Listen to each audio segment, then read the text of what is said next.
Determination of CD of a notch. Notch, that is a device used for measuring discharge when the fluid is exposed to atmosphere. That means fluid is in contact with atmosphere. To measure the discharge, we are using notches. There are different types of notches: triangular notch, rectangular notch, trapezoidal notch, stepped notch, etc. This one a triangular notch. It is used for measuring low discharge accurately. Notch that is made from a metal plate of different shape. It is using in laboratories for experimental purpose. But in actual practice, instead of notch, VS are using. That is VS are masonry construction. Notch that is made from a metal plate. It cannot resist the force of the running water. So that in channel we are using VS. In order to determine the CD value, coefficient of discharge of a notch, first we have to locate the sill level. Sill means the bottom portion of the notch. So first we have to open this valve so that the water from the overhead tank coming in the line. First we have to open the valve slightly to allow some water to flow through that. When the water reaches just at the bottom of the notch, we have to close that valve. And after that, we have to place the pinpoint of this hook to the water level, just projecting that hook just projecting on the water surface. And after that, we have to measure the main scale and the vernier. We have to note the main scale reading and the vernier scale reading. In vernier scale, there are 10 divisions. First, we have to check the vernier zero value of the vernier coincide with which main scale level, and or just below the zero, which is the main scale reading. And after that, which vernier scale division coinciding with the main scale division. Suppose the main scale is 102 and this vernier scale coincide with 4. 102 means it is 10.2 and the fourth division is coinciding. So 10.24 is the sill level. So first we have to note that sill level. Now the water just flowing over that note. Then close this one, and then after allowing all the water to flow, when the water just touches the level, we have to note the sill level.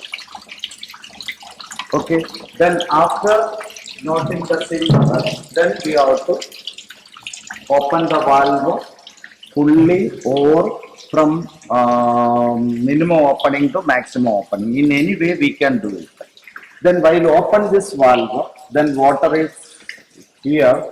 At that time there is a tendency of eddy formation. We have to measure the discharge with the minimum loss.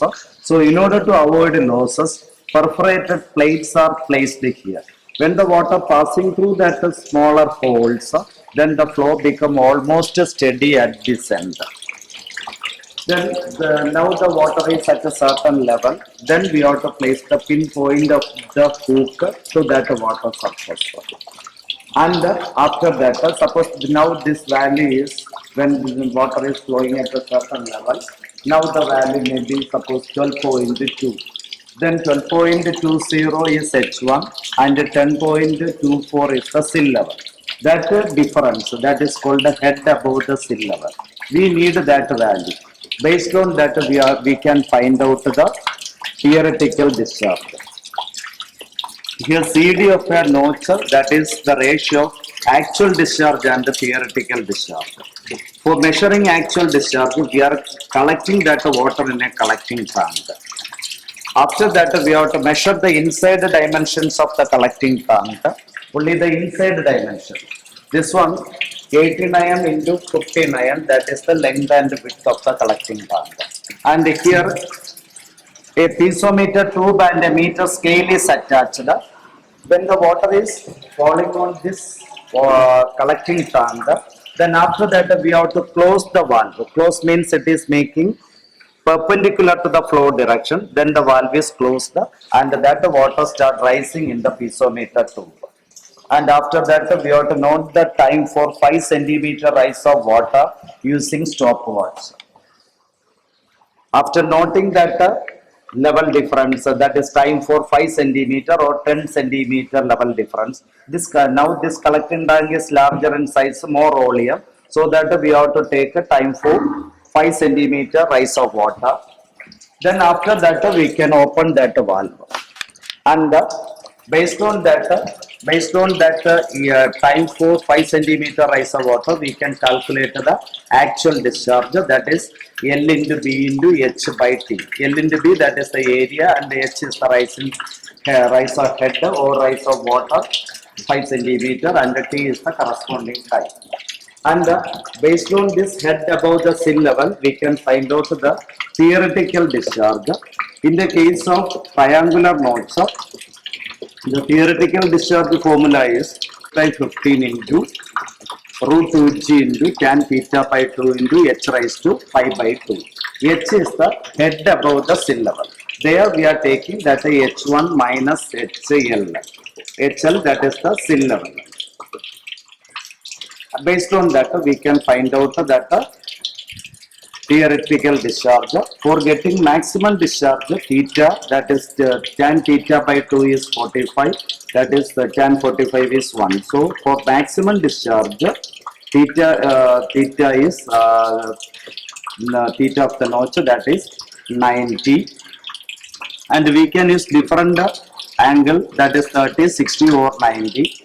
And after taking one set of reading, then repeat that based on by rotating, by opening that valve from minimum opening to maximum opening. In such a way, you have to take 6 to 8 set of reading. In every experiment, you have to take the minimum 6 set of reading and the maximum 8 set of reading. And based on that, we can calculate the CD value. And after calculating all the CD value, then we have to take the mean value of that. And in this case, it is 0.6 CD value. If that CD value is above or below that range, then we have to mention that reasons in the inference. That is, if, suppose in the case of, if we open that valve, then the flow almost steady. Suppose if there is any play in the valve, then that may affect the discharge. That also affects the CD value.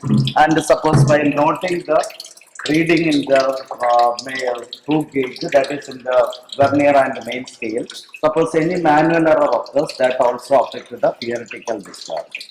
If any error in the instrument, suppose if you are using a stopwatch, suppose you are using different stopwatch, the time may be different, then that will affect the actual discharge.